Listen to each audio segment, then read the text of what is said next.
When I heard that they were doing a TEDxYouth on Maui, I thought, okay, I gotta be part of this. Mostly because I'm a huge fan of TEDx, but also partly because I really enjoy getting up and sharing my ideas and talking about myself.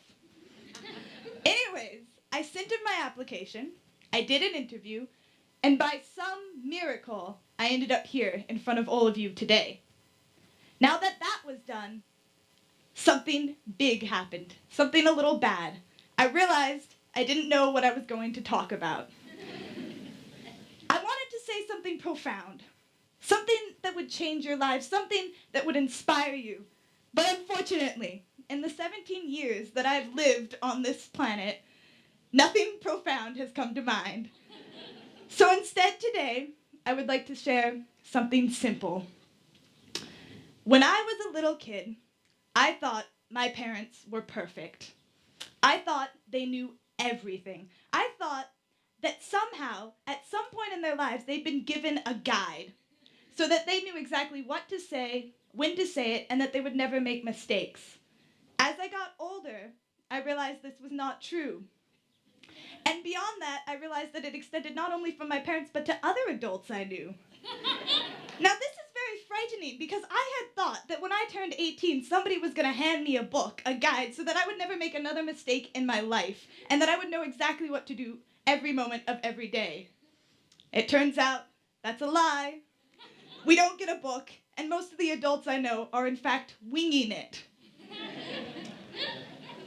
Well, I said, okay, I can deal with this. I learned to love the people around me and my parents and my friends for their faults, for their flaws, not in spite of, because that is what made them human. That is what made them different and special and unique, and it was okay and it was beautiful, and I sighed in relief because I'd done it, I'd grown up, I'd dealt with it, and it was going to be okay. But life does not work like that. The next realization I had as I got older was that I am not perfect. Now, this was something that was very hard for me particularly to admit. Because as a child, I had a very vivid imagination, and I watched and read a lot of stories, and it was so easy for myself to imagine me as certain characters. And as I got older and I realized that I am not in fact these characters, that I do not have all of these traits, and that I do have many flaws and so many faults, and that I make mistake after mistake after mistake, it was very frightening. See, as a young child, there were certain boxes that I put myself into, certain ideals that I thought I had to be, certain things that I needed to be okay with myself. See, I always wanted to be Elizabeth Bennet from Pride and Prejudice. Smart, beautiful, funny, but it turns out I'm more like Mr. Darcy. Stubborn, grumpy, and a little socially awkward. See, I always wanted to be Laura Croft. A badass, sexy, self-possessed, and could kick everyone's behinds. But it turns out I'm more like Ron Stoppable. Clumsy, goofy, and way too preoccupied with what I eat. See, I wanted to be Melanie from Gone with the Wind. Selfless and kind. But no, I am more like Scarlett O'Hara. Selfish, stubborn, and very determined to get what I want.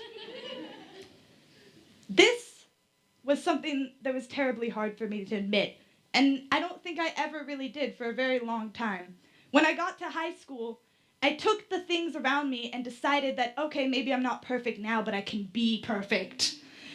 And I didn't see the hypocrisy in it. I didn't understand that even though I had accepted those around me for who they were, I would not accept myself. So instead, I threw myself into things. I said, I'm going to get the best grades. I'm going to be in clubs. I'm going to just do stuff. And so I did stuff. And then, recently, not too long ago, I was up late at night finishing an English report, and I was hit with that age-old question of, why does this matter? Why am I doing this at 2 a.m.? I should be sleeping. Who really cares?